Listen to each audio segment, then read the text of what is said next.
इन दिनों आपकी पूरे देश में चर्चा है, ख़ास तौर पे राजस्थान में जिस ढंग से ERCP अब इम्प्लीमेंट होने जा रहा है उसको लेकर के बहुत ही आपकी प्रशंसा का भाव है पूरे देश में।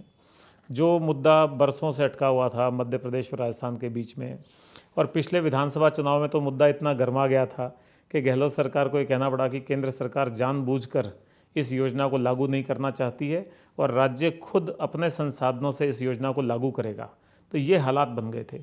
तो इस योजना को जो इतने समय से अटकी हुई थी, इतनी राजनीतिक विवाद की चीज़ थी, आपने 7 घंटे में कैसे सुलझा दिया इसको? Eastern Rajasthan canal project Vasundhara ji की सरकार के समय में 2017 में उन्होंने कंसीव किया था। 2017 के अंत में, नवंबर 2017 में इसका DPR बनाने का टास्क जो है तत्कालीन जल संसाधन मंत्रालय के तहत काम करने वाले वेबकास्ट को दिया गया था। 1 साल के डेलिब्रेशन के बाद उन्होंने DPR बनाई थी और राजस्थान सरकार के आग्रह पे 50% डिपेंडेबिलिटी पर बनाई थी। 2017 के अंत में जाते जाते वो वहाँ पहुँची थी भारत सरकार में। उस पर डेलिब्रेशन के बाद में, क्योंकि दो राज्यों के बीच पानी का विषय था, इसलिए मध्य प्रदेश के साथ DPR साझा की और उन्होंने तुरंत ही इस पर आपत्ति दर्ज करा दी थी। राजस्थान को उस आपत्ति से इत्तला देकर के वाकिफ भी कराया गया था, लेकिन तब सरकार चुनाव के मोड में चली गई। चुनाव हो गए। चुनाव के बाद में दुर्भाग्य से भारतीय जनता पार्टी की सरकार नहीं बन पाई और अशोक गहलोत साहब की सरकार ने उस परियोजना को, जो परियोजना 2 लाख से ज़्यादा नई हेक्टेयर सिंचाई की ज़मीन थी, 61,000 कहते हैं, 80,000 हेक्टेयर के स्टेबलाइजेशन के लिए योजना थी, जो 3-3.5 करोड़ लोगों के पेयजल की गारंटी देने वाली योजना थी, उसको वोट बैंक की राजनीति का गोटी बनाने का प्रयास किया। उस पर समाधान निकालने के बजाय उस पर राजनीति की, निरंतर राजनीतिक हथकंडे उसमें अपनाए गए। मुझे भी कई तरह के आभूषण विभूषणों से सुशोभित किया गया। प्रधानमंत्री जी के लिए भी कई बातें कही गई। भारतीय जनता पार्टी की सरकार को, प्रधानमंत्री जी को और मुझे व्यक्तिगत रूप से कटघरे में खड़े करने के प्रयास किए। बार बार बैठकें बुलाने के बावजूद भी हमारे द्वारा बैठक में उपस्थित मंत्री कभी हो नहीं पाए।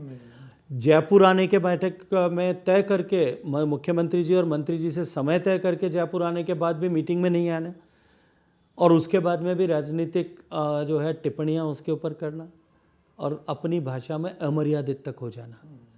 लेकिन माननीय प्रधानमंत्री जी का ये मार्गदर्शन था कि ठहरना नहीं है, नया समाधान खोजो, नया रास्ता खोजो। और तब हमने लगभग पिछले 1.5 साल तक इस पर मेहनत की।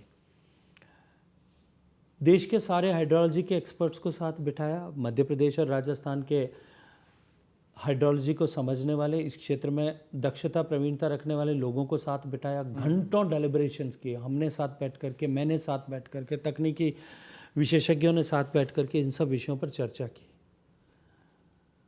और तब एक मार्ग निकला कि जो पुराना पार्वती काली से चंबल लिंक था, जो अटल जी के सपने नदियों को जोड़ने के साथ में जुड़ा था और नेशनल पर्सपेक्टिव प्लान में उसे आइडेंटिफाई किया था, लेकिन दोनों राज्यों ने उसको ड्रॉप कर दिया था।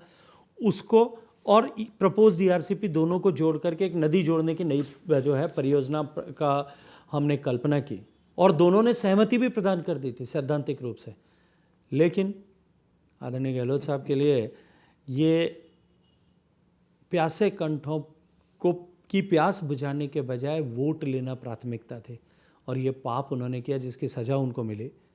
लेकिन चुनाव के समय में भी, चुनाव के पहले भी मैंने कहा था, परिवर्तन यात्रा के समय में भी मैंने कहा था कि हमारी सरकार बनेगी जो अवश्यंभावी है और उसके 1 महीने में दोनों राज्यों के बीच में इस समझौते को करके हम इस परियोजना को लागू करने की दिशा में आगे बढ़ेंगे।